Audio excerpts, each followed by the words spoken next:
Thank you. Thank you.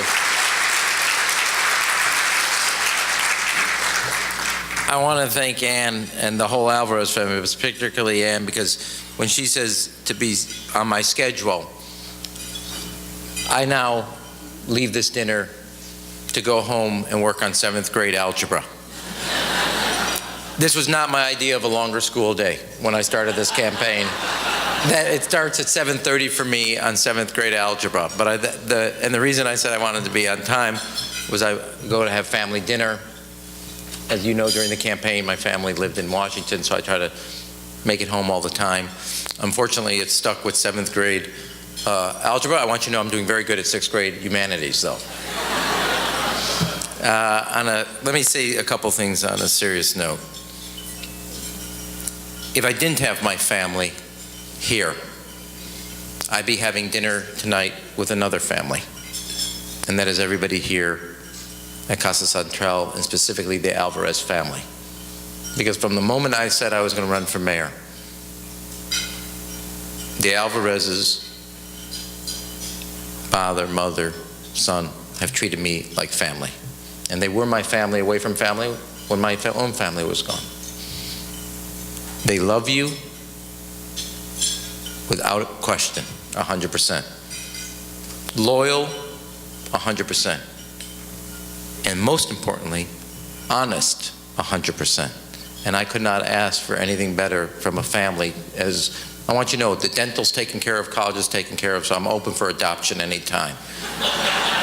But the Alvarez family have treated me, and I want you to know how much it's meant to me.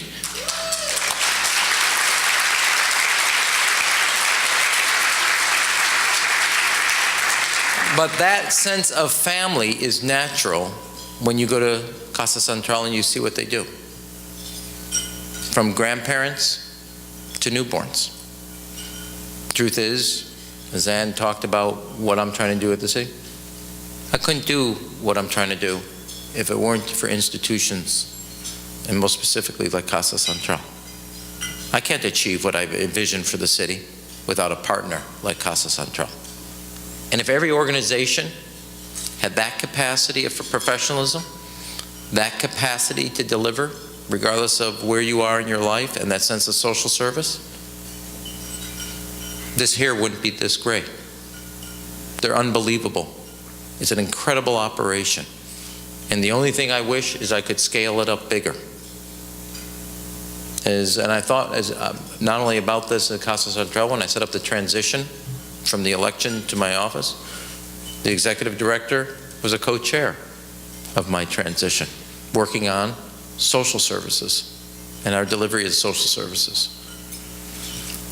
And it is a professionalism and a sense of mission about serving, which is what I think public service is all about.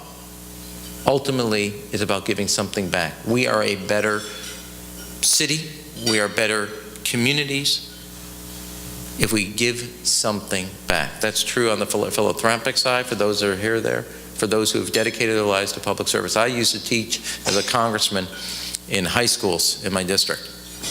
So wherever you are in your life, at some point, do public service. At some point, do it.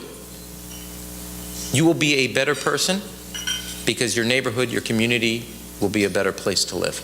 And you will learn more about yourself. I do firmly believe that everybody somewhere in their life should do something in public service. But that doesn't mean running for office. It means serving your community. That's what I believe that the law enforcement community is doing. That's what I believe teachers are doing. Everybody people that pick up garbage, we're all involved in public service. We're all serving something larger than ourselves. And it's that sense of mission, and I cannot thank Casa Central because they embody that whole sense of serving a community, enriching it, and strengthening it. The overarching goals that I have is about putting more police on the street. So every community, regardless of where you live, has a sense of safety and quality of life that all of us expect in our neighborhood. And making sure, although I made jokes earlier, I see in our schools great kids. We have really good kids, really good teachers. I do not believe the system is set up to let either our teachers or our kids succeed. That's why I have taken on that battle to make sure that our children get a full days of education and a full year of education so the school system equals their aspirations for their own lives.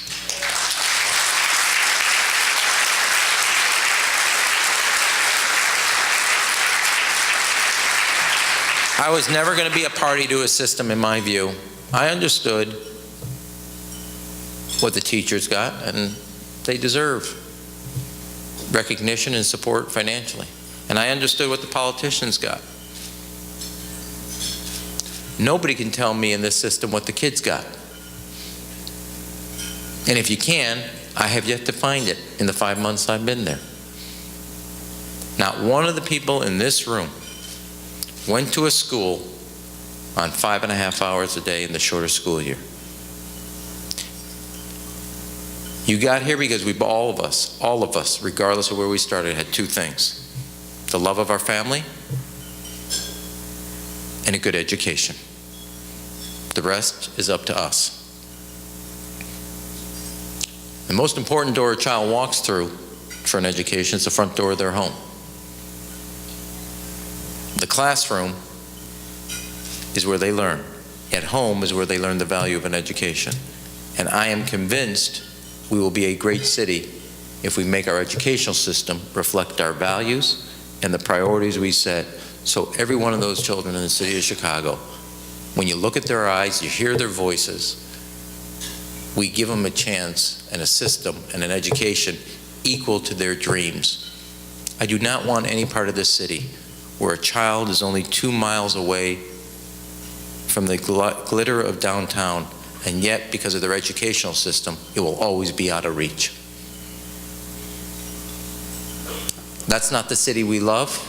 That's not the city we can be, and we can do better, and that's what all of us have to work on. And the choices we make, as I did last week in our budget, are about our priorities. Where do we put our investments? How do we make the tough decisions? And I'm proud that we're making those tough decisions. I said then, we can't kick the can down the road because we've run out of road. Or as Yogi Berra used to say, when you get to the fork in the road, take it. And that's where we are. Or as President Kennedy wants to say, to choose is when he was president, to choose, you have to choose between bad and worse. Those are the choices. But I believe, as Ann noted, I don't see these as crises, and I don't see these as impossibilities. I see these as opportunities to shape our future. About making sure that the police are not doing clerical work, but they're actually doing police work. They're not in a building, they're on the beat. Teachers are given the opportunity to actually teach. So when we measure a child's education, we're measuring a full education. And our finances are about making sure that we have a government that we can afford, but a future that we can shape. I want to thank everybody for coming here tonight. I want to thank the Alvarez family for treating me as family. I want to thank everybody for supporting an organization that allows the city to be all that it could be. Thank you, and have a wonderful evening.